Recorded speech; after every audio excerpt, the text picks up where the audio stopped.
Сәлем достар, мен шопыңдасына бүгін сіздерге астың ауыз қуысынан кейінгі түсетін жолы жұтқыншақ өңеште қандай процестер жүретіндігін түсіндірем.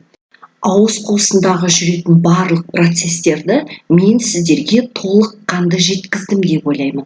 Ал бүгін ауыз қуысынан кейінгі түскен жұтқыншақта және өңеште қандай процестер жүреді, оны да әртүрлі эксперимент арқылы имитациялайтын боламын.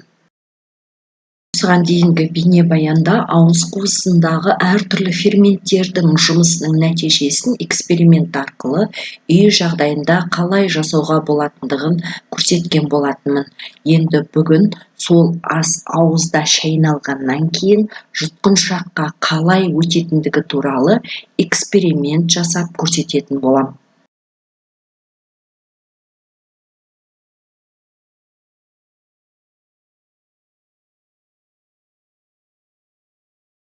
Көрсетілетін эксперименттің негізгі мақсаты жұтқыншақтың жұмысын білу. Жұтқыншақ арқылы тағам немесе сұйықтың перистальтикалық қозғалыс арқылы қалай өтетінін түсіну. Экспериментті үй жағдайында жасап көрсеңіздер болады. Қажетті заттар: бір дана жұмсақ резеңке түтік, жұтқыншақ ролінде бірнеше дана конфет, батончиктер әртүрлі кішкентай мақта және екі қолымыз арқылы сығып, бұлшық еттің қысқаруын имитациялайтын боламыз. Эксперименттен кейін жұтқыншақтың құрылысы неден тұратынын байқаған боларсыздар. Яғни оған әртүрлі бұлшық еттер қатысады. Сонымен бірге жұтқыншақтың 3 бөлігі қуысы болады. Жоғарғы бөлігі мұрынмен байланысты, ортаңғы бөлігі ауыз қуысы және төменгі бөлігі көмеймен байланысты. Жұту рефлекс арқылы іске асырылатын күрделі процесс. Жұтқыншақтың шырышты қабығына кокаин жағып, оның рецепторларын жансыздандырса, яғни олардың тітіркену қабілеті жойылады. Сондықтан адам ауыз қуысындағы асын жұта алмай, қақалып шашалады. Шайналған ас жұтуға даяр болысымен сопақша мида орналасқан үшкіл, тіл жұтқыншақ, жоғары кезеген жүйкелер арқылы келіп жеткен серпіністер жұту орталығын тітіркендіреді де тікелей жұту процесіне қатысатын бұлшық еттерді белгілі бір тәртіппен жиырылуға атсалысады. Жұту процесі бірінен соң бірі орындалатын бірнеше рефлекстерден тұрады. Осыған орай ол ауыз, жұтқыншақ және өңеш деп 3 кезеңге бөлінеді. Ауызда шайналып бапталған асты адам өз еркімен жұтуға даярлайды.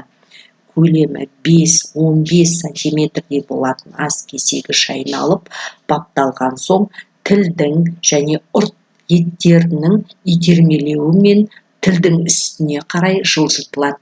Содан соң тілдің түбірі көтеріледі, ас кесегін таңдайға тақап қысады да таңдай доғасына, сонан соң жұтқыншаққа қарай ысырады.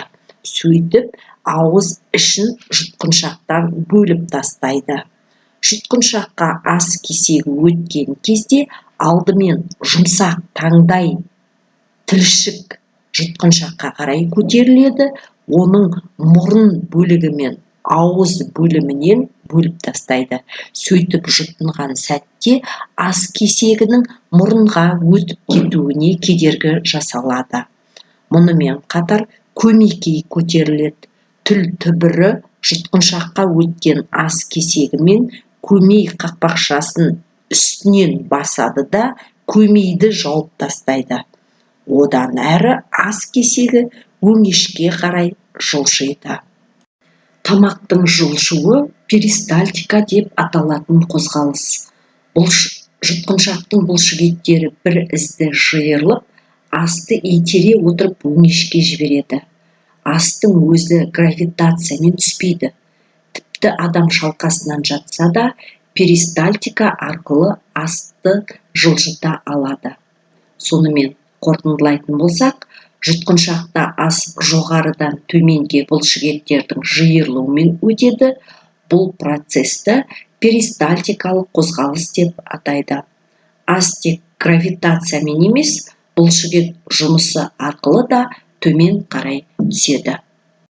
Сонымен жұтқыншақта перистальтикалық қозғалыс болады. Жұтқыншақтың бұлшықеттері бір ізді жиырылып, асты итере отырып өңешке жібереді. Астың өзі гравитациямен түспейді. Тіпті адам шалқасынан жатса да, перистальтика арқылы ас жылжиды. Қорытынды түсінік ретінде мен сіздерге экспериментті келесі бейнебаянда көрсететін боламын. Егер сол бейнебаянды көргілеріңіз келсе, әрі экспериментті үй жағдайында жасағыларыңыз келсе, келесі бейнебаянды күтіңіздер. Мен сіздермен қоштаспаймын. Келесі кездескенше сау саламатта болыңыздар.